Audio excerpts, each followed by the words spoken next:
만약 같은 트랙에 실험실에서 만든 총알과 도로용 미사일을 놓는다면 어떨까요? 한쪽에는 우주선처럼 보이는 프로토타입 머신인 모토GP가 있습니다. 컴퓨터로 설계되고 화성 탐사 미션에서 가져온 듯한 재료로 만들어졌죠. 다른 한쪽에는 월드 SBK의 괴물들. 예를 들어 두카티 파니갈레 V4R, 야마하 R1, 가와사키 ZX-1R 또는 BMW 대리점에서 보고 만져볼 수 있고 심지어 꿈꿀 수도 있는 오토바이들이죠. 은행 잔고가 허락한다면 집으로 가져갈 수도 있죠. 언뜻 보기에 인스타그램 사진이나 바에 TV에서 보면 사촌처럼 보입니다. 둘 다 바퀴 2개, 핸들 2개, 공격적인 페어링을 가지고 있고 4행정 1000cc 엔진으로 굉음을 냅니다. 하지만 정말 비교할 수 있을까요? 대답은 단호하고 절대적인 아니옵니다.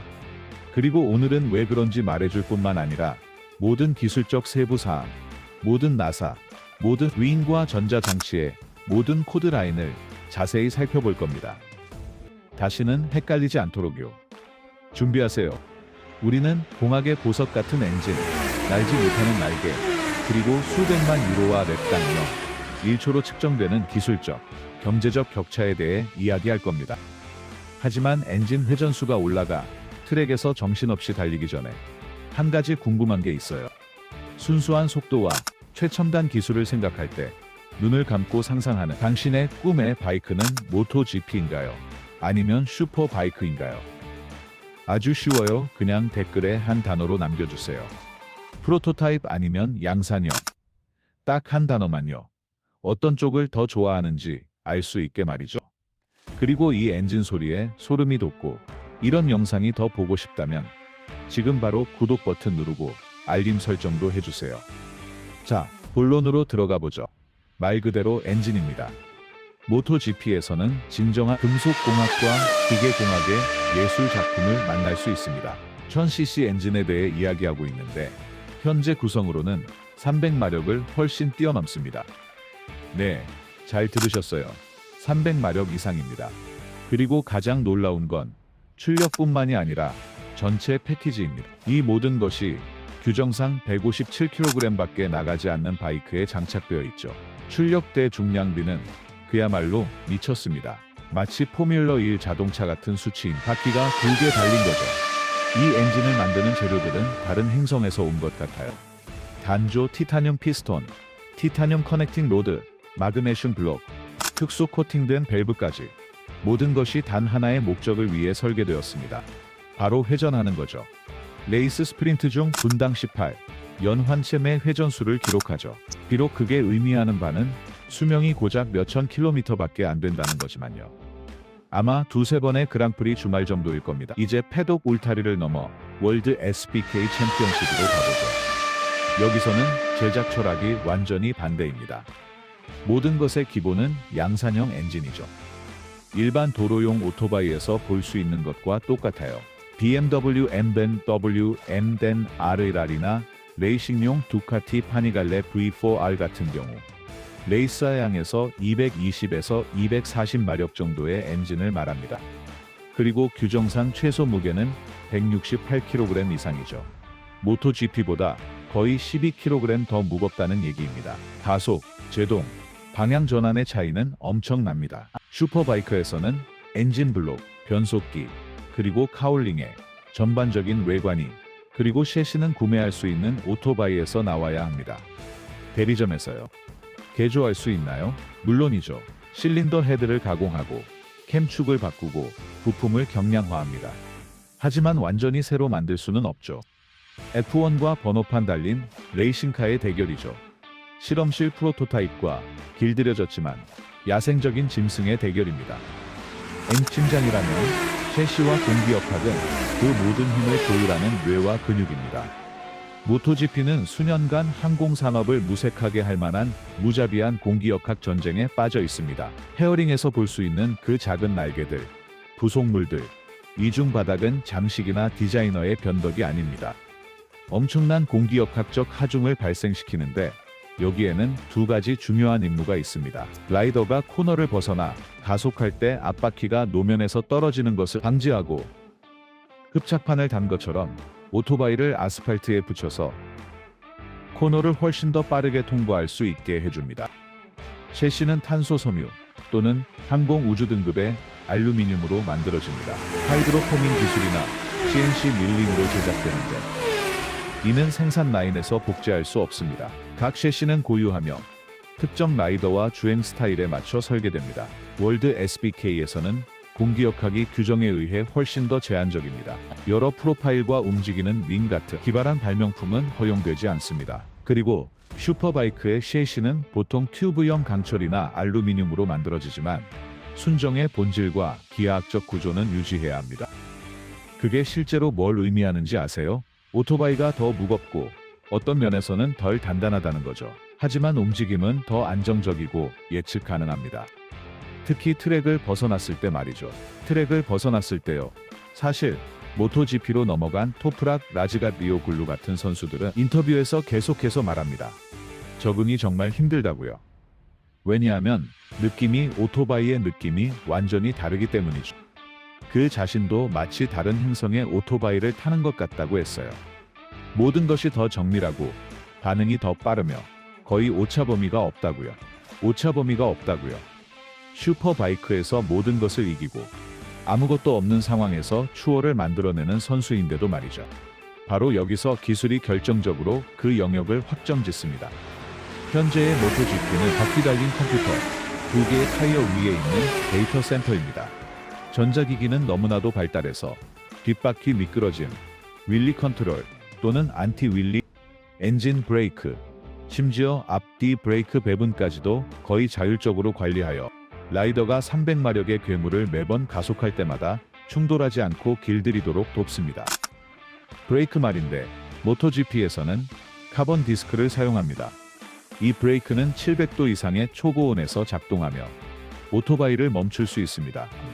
157kg의 무게를 시속 350km에서 믿을 수 없을 만큼 짧은 거리에서 멈춥니다. 제동력은 엄청나지만 완벽한 온도 범위 내에 있어야 제대로 작동합니다. 월드 SBK의 브레이크는 일반 고성능 차량이나 오토바이와 마찬가지로 스틸입니다. 더 저렴하고 내구성이 좋습니다. 다른 느낌을 제공하며 라이더가 브레이크 레버를 더 과감하게 조작해도 과열될 걱정이 없습니다. 그리고 아스팔트와 유일하게 접촉하는 타이어가 있습니다. 모토GP는 미쉐린 타이어를 사용하는데 이 타이어는 코너에서 2G 이상의 극한 하중을 견디도록 특별히 설계되었지만 레이스 절반, 즉 약 20분 동안 한계까지 버텨야 합니다. 순수한 고성능 타이어로 내구성은 전혀 고려하지 않습니다. 월드 SBK는 피렐리 타이어를 사용합니다. 이 타이어는 매우 높은 성능을 자랑하며 레이스 전용 컴파운드를 가지고 있지만 일반인이 서킷에서 오토바이를 탈 때 살 수 있는 것과 훨씬 가깝습니다. 이로 인해 슈퍼바이크는 더 직접적으로 느껴지고 한계까지 몰아붙일 수 있는 오토바이가 됩니다. 어쩌면 더 육체적이고 더 거칠고 전자장비가 덜한 방식으로 라이더가 오른손목으로 마모를 관리해야 합니다. 이 모든 개발과 최첨단 기술은 엄청난 가격을 자랑합니다. 말 그대로 모토GP 한 대를 개발하고 제작하는 데 드는 비용은 100만에서 300만 유로 사이입니다. 네, 잘 들으셨습니다. 단 한 대입니다. 엔지니어 팀, 부품, 물류, 추가 엔진은 포함되지 않은 가격입니다. 이들은 소량 생산되는 독특한 부품으로 최적화를 위해 수많은 엔지니어가 필요합니다. 엔지니어가 필요합니다. 엔지니어가 필요합니다. 월드 SBK의 바이크는 누구에게나 비싸지만 훨씬 현실적인 가격인 30만에서 40만 유로 정도이며 결국 양산형 바이크와 부품의 상당 부분을 공유하기 때문에 유지보수도 훨씬 합리적입니다. 양산형 바이크. 이는 또한 우리가 매주 주말에 보는 쇼의 종류를 결정합니다. 주말의 모토GP는 일요일의 영광을 향한 스프린트이며 토요일에 스프린트 레이스가 추가되어 흥분뿐만 아니라 팀에게는 스트레스도 줍니다. 월드 SBK에서는 축제가 더 길고 더 풍성합니다. 액션이 가득하죠. 일요일에는 2번의 장거리 레이스가 있고 토요일에는 짧은 레이스나 슈퍼폴이 있습니다. 이는 더 많은 트랙 액션, 더 많은 추월, 그리고 더 많은 기회를 의미합니다. 여러분의 우상들이 치열하게 경쟁하고 한 선수가 트로피를 가져갈 더 많은 기회를요, 집으로 가져갈 수 있습니다. 일정 또한 이를 반영하죠. 모토GP는 카타르, 태국, 아르헨티나, 오스틴을 거쳐 유럽과 아시아 전역을 순회합니다. 월드 이스피케이는 아쉽게도 팬들에게는 유감스럽게도 경제적인 이유로 유럽에 더 집중된 일정을 가지고 있습니다. 물류 문제죠. 하지만 알렉스 로우 같은 선수들은 자신들이 제공하는 쇼의 질이 같은 수준이 아니라 순수한 감독 면에서는 그 이상이라고 주장하죠. 그리고 여기서 100만 달러짜리 질문이 나옵니다. 매 경기 후 전 세계 바에서 팬들을 양분하는 질문이죠. 이 모든 데이터를 놓고 볼 때 이 모든 기술 정보를 바탕으로 만약 모토GP가 기술, 경량화, 스위스 정밀함과 극한의 순수 파워라면 월드 슈퍼바이크는 순수한 쇼, 몸과 몸의 싸움, 양산형 괴물들의 포효, 그리고 불가능한 추월을 보는 감동이죠. 불가능한 추월을 보는 감동이죠. 당신은 어떤 쪽을 선택하시겠습니까? 숨지 말고 솔직하게 말해주세요. 댓글에 딱 한 단어만 남겨주세요. 모토GP 아니면 월드 슈퍼바이크. 하지만 잘 생각해보세요. 그 대답이 당신이 어떤 종류의 이륜차 팬인지 정의하니까요. 그리고 이 기술 분석이 마음에 드셨고 데이터와 열정, 그리고 이륜차가 담긴 이런 컨텐츠를 더 원하신다면 아시죠? 더 많은 바이크 배틀을 위해 구독해주세요. 바이크 배틀을 위해 구독해주세요. 하지만 결국 모든 것은 아스팔트 위에서 결정됩니다. 신호등이 초록불로 바뀌고 우르명의 라이더가 첫 번째 코너로 돌진합니다. 서킷에서 어떤 바이크가 더 빠를까요? 여기서는 비교할 수 없죠. 논쟁의 여지가 없습니다.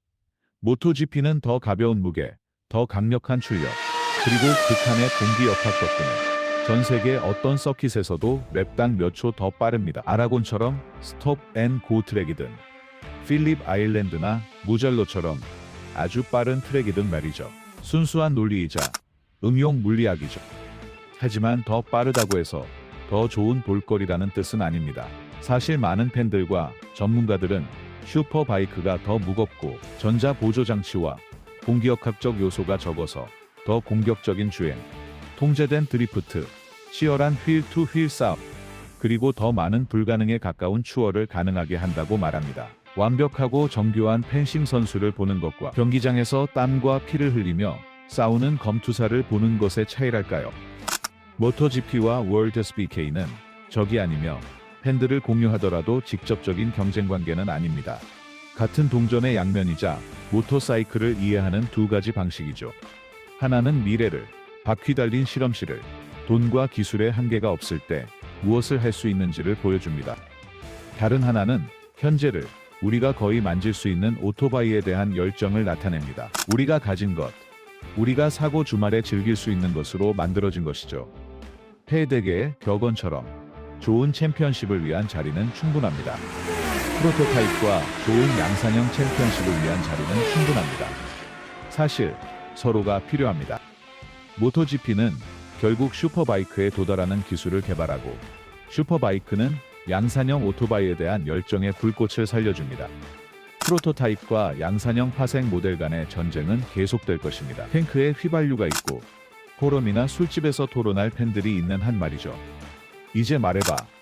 이 모든 걸 듣고 나서 가장 잘 지켜진 비밀들을 알게 된 후에도 두 챔피언십에 여전히 같다고 생각해? 댓글로 알려줘. 다음 코너에서 보자. 무릎을 아스팔트에 대고 가속 페달을 끝까지 밟으며